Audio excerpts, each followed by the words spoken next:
El tema de este día será todo Israel será salvo. Basado en el texto de Romanos capítulo 11, versículos del 22 al 29, que fue predicado el 29 de febrero del 2004 por el pastor John Piper.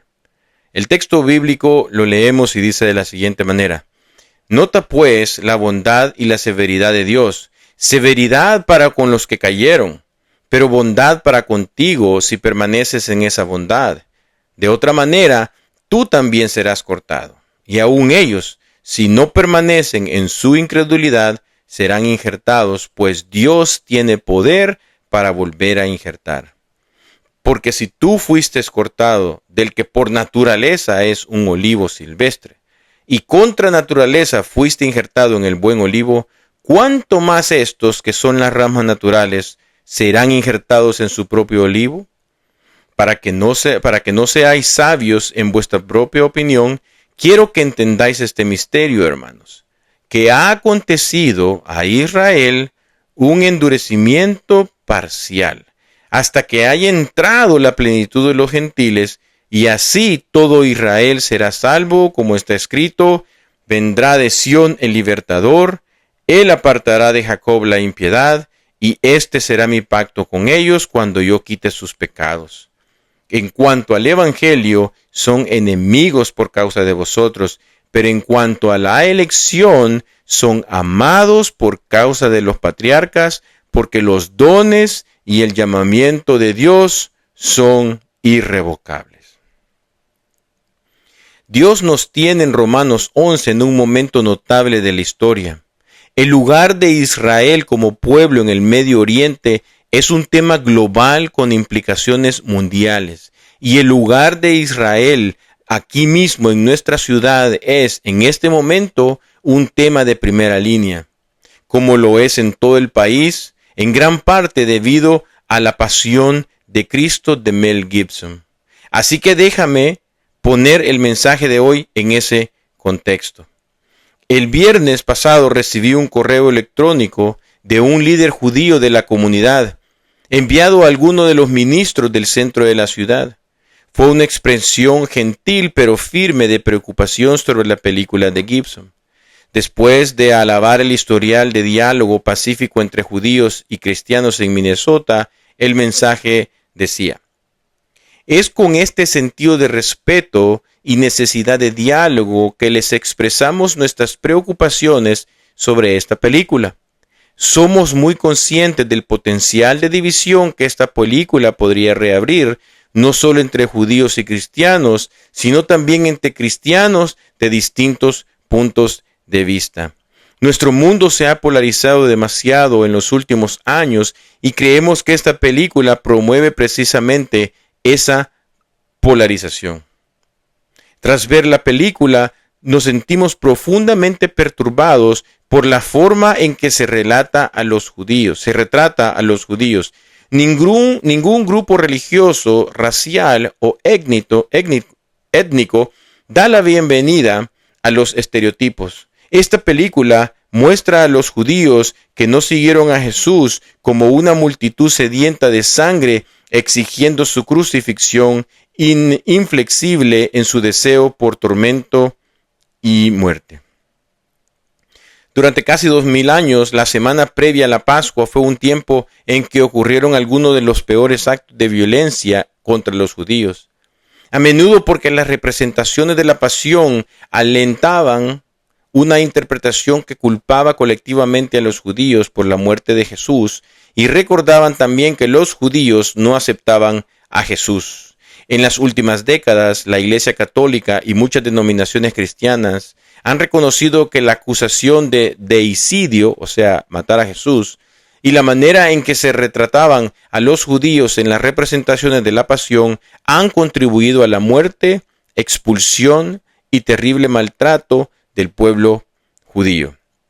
La repudia de la acusación de deicidio por parte de la Iglesia Católica y otros, y los llamados de líderes dentro del cristianismo a representar la pasión de una forma responsable, precisa y sensible, han jugado un papel clave no solo en reducir tensiones entre cristianos y judíos, sino también en construir relaciones basadas en la confianza y el respeto mutuo.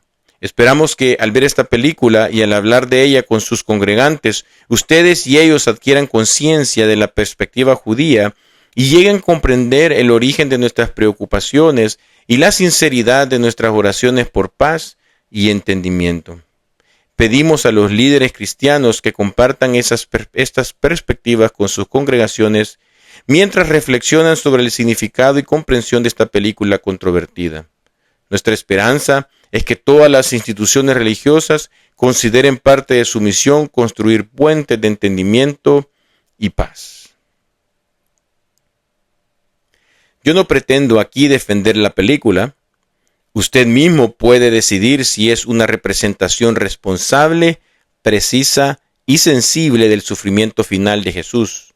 Mi preocupación aquí y ahora es simplemente dejar en claro que el puente de entendimiento y paz que construye Romanos 11 entre el Israel de Minneapolis y los seguidores de Jesucristo en Minneapolis es una explicación y una invitación tanto para judíos como para gentiles a creer que el único Redentor, Jesús, el Cristo, el Mesías judío, y ser salvos de la ira de Dios.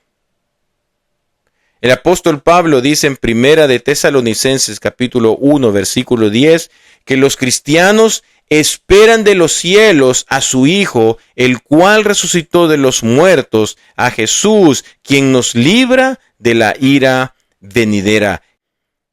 Jesús es el libertador de la ira de Dios que ha de venir. El paralelo más cercano en el Nuevo Testamento a esta palabra libertador se encuentra en Romanos 11:26, donde Pablo describe cómo todo Israel será salvo. El versículo 26 dice, y así todo Israel será salvo, como está escrito, vendrá de Sión el libertador que apartará de Jacob la impiedad. Así vemos que este libertador es Jesucristo. Él es quien salvará a todo Israel y su salvación será de la ira venidera. ¿Y cómo lo hará? Lo hará al quitar la impiedad del pueblo, como vemos en el versículo 26, apartará de Jacob la impiedad, es decir, de todo Israel. Y también perdonará sus pecados. Versículo 27. Y este será mi pacto con ellos cuando yo quite sus pecados. Por lo tanto, Israel será salvo cuando Jesucristo, el libertador, venga desde Sión. Y número 1, quite la impiedad, es decir, el endurecimiento de Israel, y lo reemplace con fe. Recordemos el versículo 23. Si ellos no permanecen en incredulidad, serán injertados. Y así, número 2, sus pecados serán perdonados. Y 3, serán injertados en el olivo de la salvación y de la promesa como un solo pueblo junto con los gentiles que creen en Jesús. Repito, este es el puente y la paz que Romanos 11 construye entre la comunidad judía y la iglesia cristiana. Un solo libertador, Jesucristo, el Hijo de Dios y el Mesías de Israel. Nos salva a ambos únicamente por medio de la fe en su obra consumada en la cruz, lo que significa que el puente desde Cristo hacia Israel es un puente de oración y evangelismo, con la esperanza de que Israel y las naciones confíen en su Mesías y serán salvos. Seguimos al apóstol Pablo al cruzar este puente, como él ora en Romanos 10:1. Ciertamente el anhelo de mi corazón y mi oración a Dios por Israel es para salvación. Y como predica el Evangelio en Romanos 11:14, con la esperanza de salvar a alguno de ellos. Y digo esto con claridad y franqueza porque debes saber que esto no es lo que cree la comunidad judía, ni tampoco, tristemente, algunos líderes cristianos en esta ciudad. Por el contrario, gran parte de la paz y el respeto mutuo entre judíos y cristianos en esta ciudad se ha construido sobre el rechazo a la enseñanza de Pablo y sobre una enseñanza no bíblica que propone que hay dos caminos distintos para que judíos y cristianos sean salvos. Escucha cómo comenta John Stott el significado de la salvación en Romanos 11:26.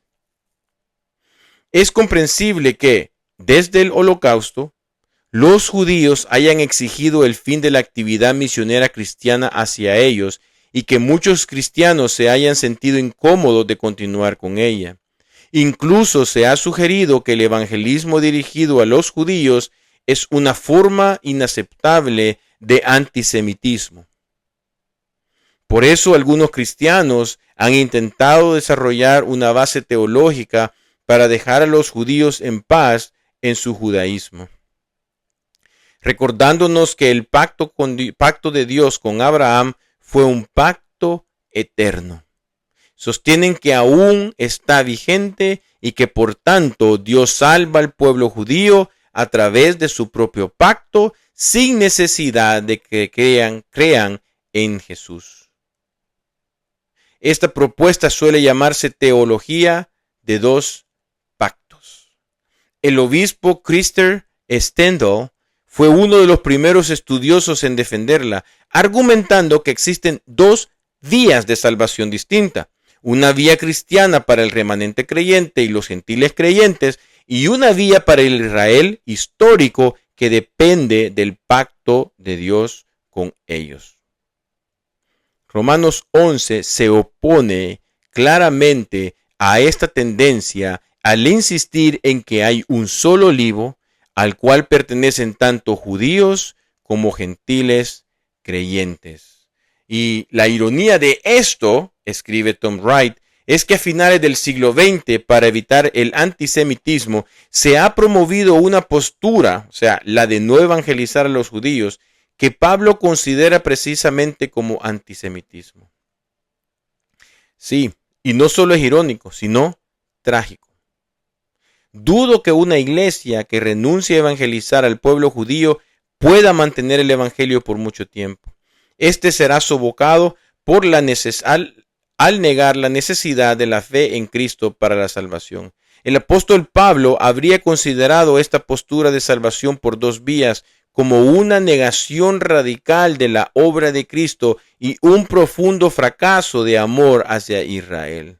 Así que dejemos este punto bien claro y con la debida seriedad. La salvación viene a Israel y a los gentiles de la misma manera, por medio de la fe en el libertador Jesucristo, o no viene en absoluto.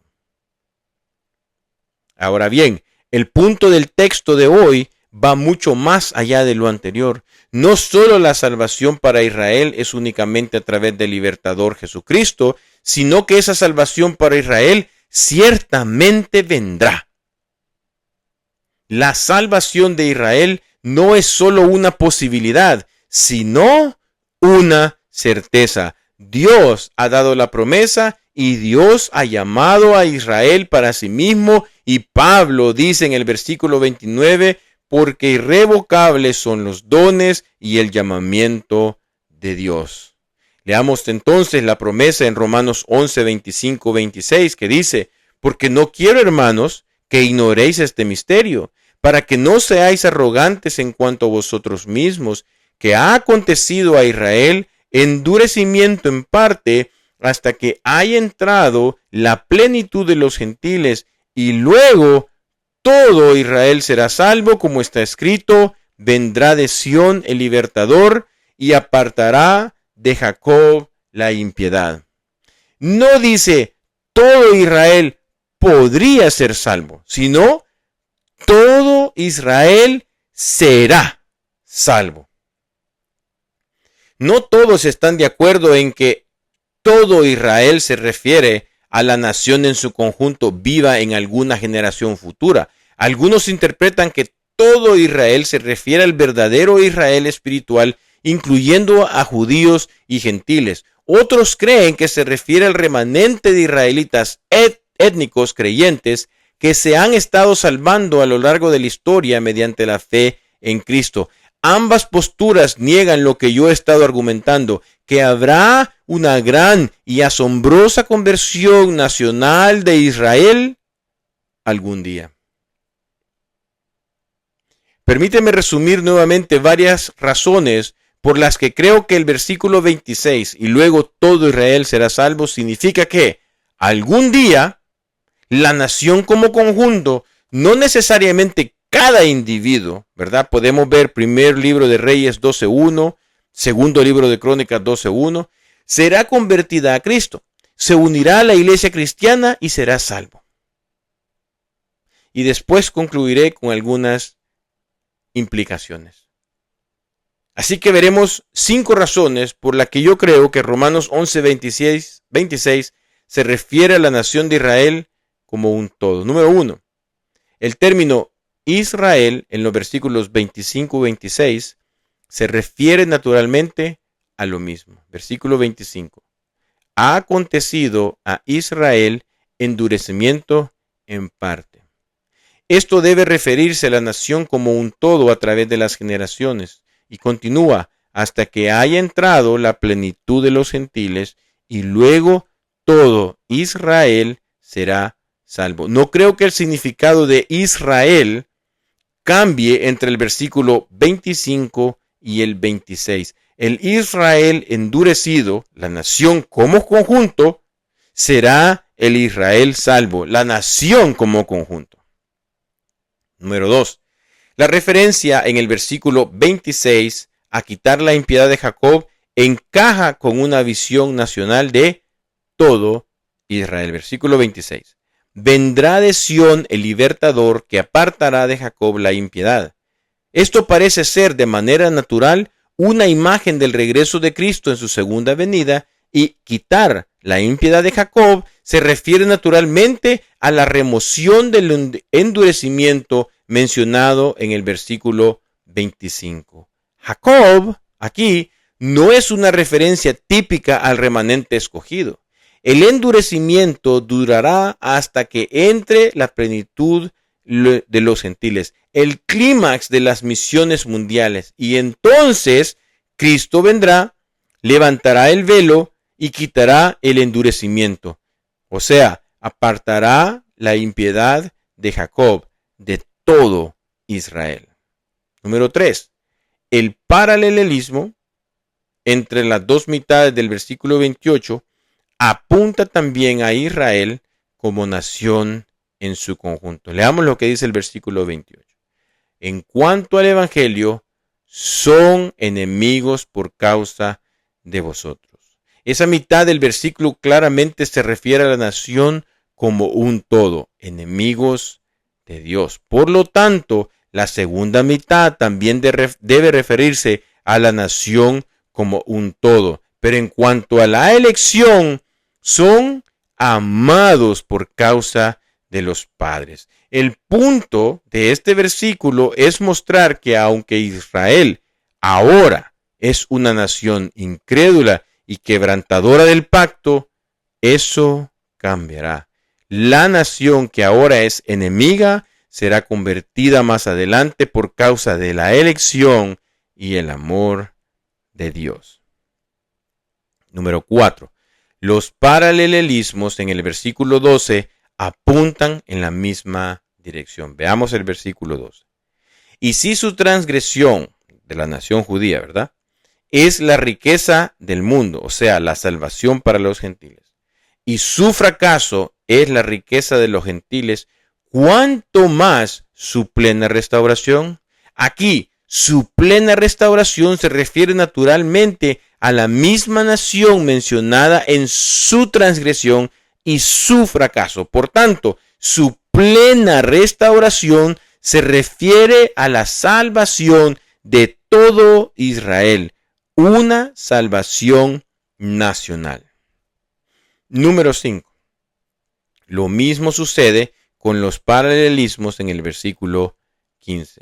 Porque si su rechazo, el de la nación judía, ¿verdad?, es la reconciliación del mundo, ¿qué será su admisión sino vida de entre los muertos?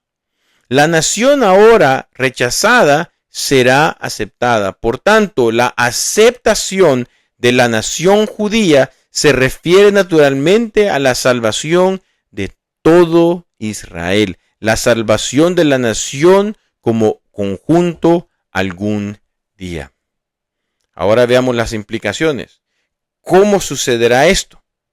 La verdad es que no conozco los detalles, pero me parece que Pablo sí quiere decir que en conexión con la segunda venida de Cristo habrá una gran conversión de Israel a Cristo. No sé exactamente cómo sucederá, pero encuentro ciertas profecías muy sugestivas. Por ejemplo, Zacarías capítulo 12, versículo 10.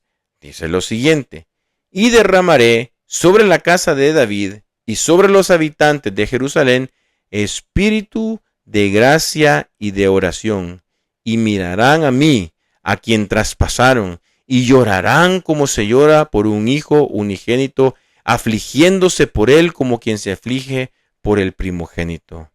Veamos Isaías 66, 8. ¿Quién oyó cosa semejante? ¿Quién vio tal cosa? ¿Concebirá la tierra en un día? ¿Nacerá una nación de una vez? Pues en cuanto Sión estuvo de parto, dio a luz a sus hijos. Y Mateo 23, 39, donde Jesús le dice a la nación endurecida: porque os digo que desde ahora no me veréis hasta que digáis: bendito el que viene en el nombre del Señor. No quiero ir más allá de lo que es claro. Así que digo que no estoy seguro del momento ni del modo exacto de la conversión de Israel, pero sí estoy seguro de que vendrá y de que será dada por Jesucristo, el libertador que aparta la impiedad y perdona los pecados. Debemos orar por esto, que entre la plenitud de los gentiles y que el endurecimiento sea quitado de Israel. Debemos trabajar por esto mediante las misiones a las naciones y el testimonio a Israel. Debemos desechar toda arrogancia y presunción hacia los judíos incrédulos y darnos cuenta de que Dios planea salvarlos a través de nuestra salvación. Y debemos pensar con claridad y cuidado acerca de la tierra de Israel hoy, tema que trataré las próximas semanas. Por ahora entonces, dediquémonos a la oración y a la gran obra de reunir a la plenitud de los gentiles, si en alguna manera logramos provocar a Israel a celos por sus tesoros en Cristo, para que crean y sean salvos. Que mi Dios me los bendiga.